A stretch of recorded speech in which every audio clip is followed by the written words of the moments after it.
एक बार एक नगर में महात्मा बुद्ध सबको अपना उपदेश दे रहे थे। वह मोह और बंधन के बारे में बातें कर रहे थे कि मानव के दुख का सबसे बड़ा कारण मोह है। मानव का स्वयं को कहीं भी बांधना दुख का कारण है। जहाँ भी मोह होगा, बंधन होगा, वहाँ दुख जरूर होगा। अतः स्वयं को इन सब से बाहर निकालो। अपना उपदेश देकर बुद्ध वापस आ गए। अगले दिन एक व्यक्ति बुद्ध के पास गया और बोला, हे बुद्ध, मैं जानता हूं कि कल का उपदेश आपने मेरे लिए ही दिया था। मैं आपकी कही गई बातें समझ गया हूं। मैं अपने सारे बंधन तोड़कर, सब मोह छोड़कर आपके पास आया हूं। कृपया मुझे अपने साथ रखें। अब मेरा मकसद केवल सत्य को अपनाना है। बुद्ध मुस्कुराए और बोले, तुमने कौन कौन से बंधन त्याग दिए हैं? व्यक्ति बोला, मेरे घर पर मेरे माता पिता हैं, मेरी पत्नी और मेरा छोटा बच्चा भी है। मेरी पत्नी बेहद बीमार रहती है। मेरे जीवन में बहुत दुख था जब तक मैंने आपका उपदेश नहीं सुना था। लेकिन अब मैं समझ गया हूं कि मेरी पत्नी, बच्चे और मेरे माता पिता के साथ बंधन से ही मुझे दुख है। मैं जब अपनी पत्नी को बीमारी में कहराते हुए सुनता था तो मुझे बहुत दुख होता था। मुझे कभी कभी लगता था कि काश ये मर जाए तो इसका दुख कम हो जाए।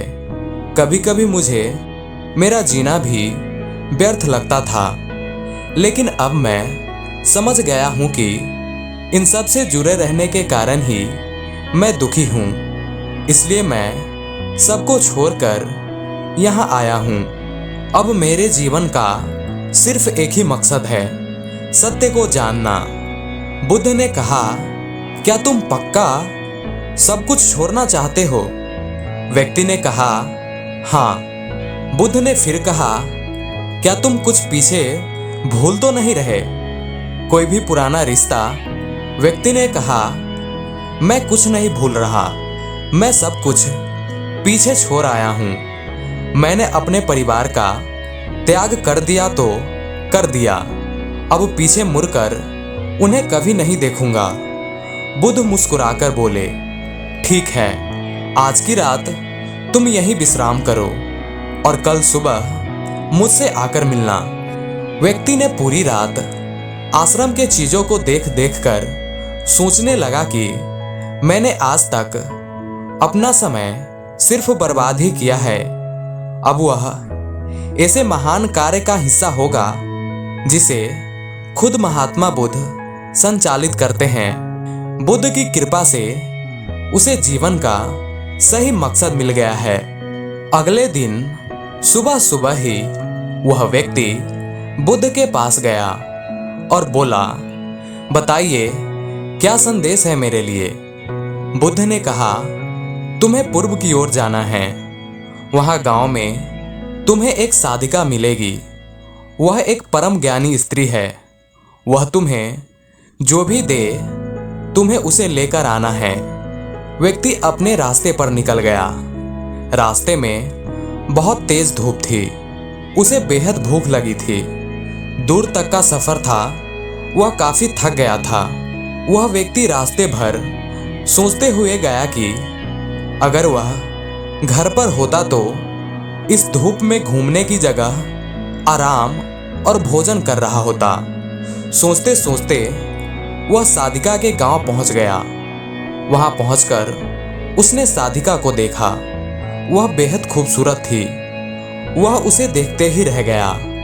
साधिका ने व्यक्ति को देखा और कहा, आप अंदर आ जाओ।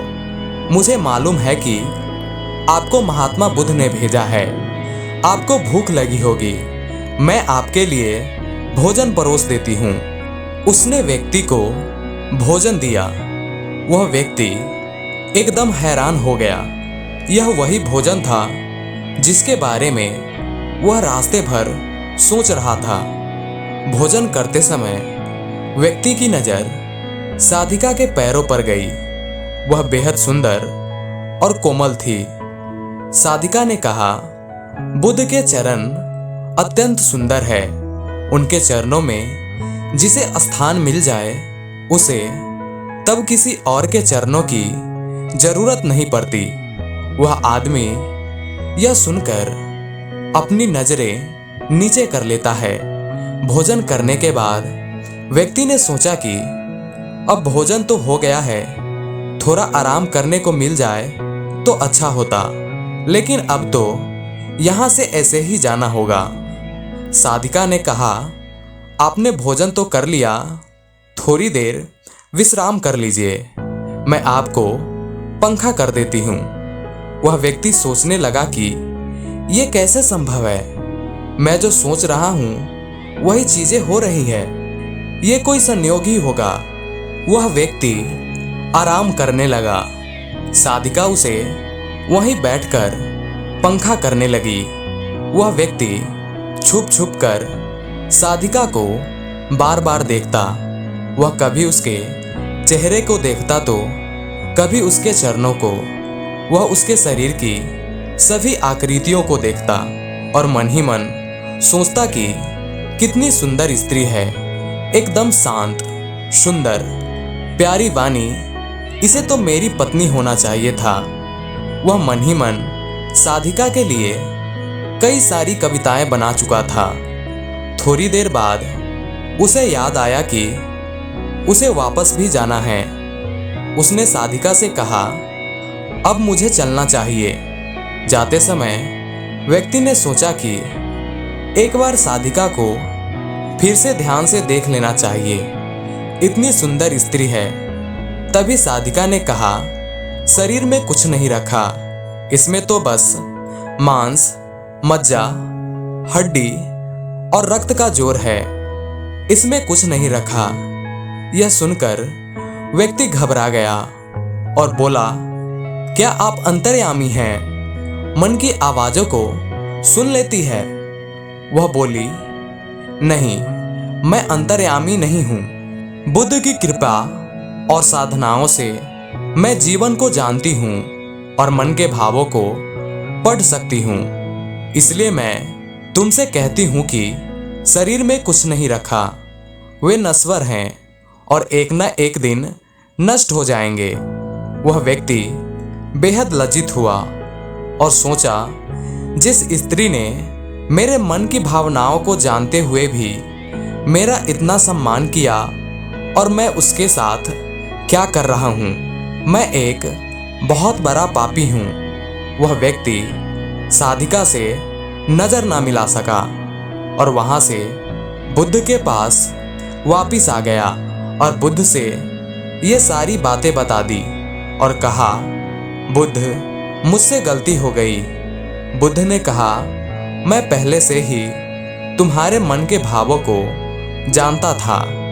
अब तुम बताओ, क्या तुम बंधन मुक्त हो गए हो? व्यक्ति ने कहा, मैंने तो आपके कहे अनुसार अपने सारे मोह बंधन त्याग दिया। मेरे मोह मेरे परिवार से था, जिन्हें मैं छोड़ आया हूँ।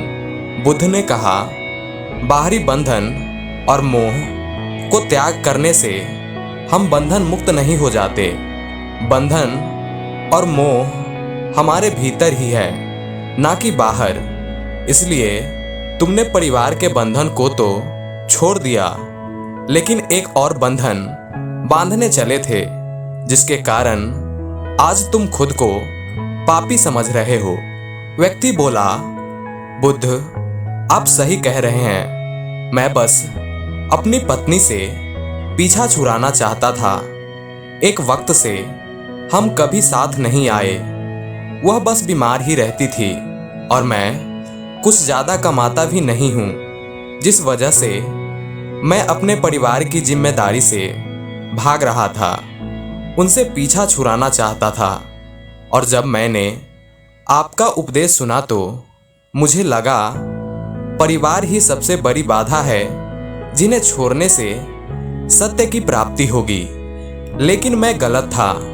मैं समझ गया हूं कि सत्य की प्राप्ति में सबसे बड़ी बाधा परिवार नहीं, मैं खुद हूं।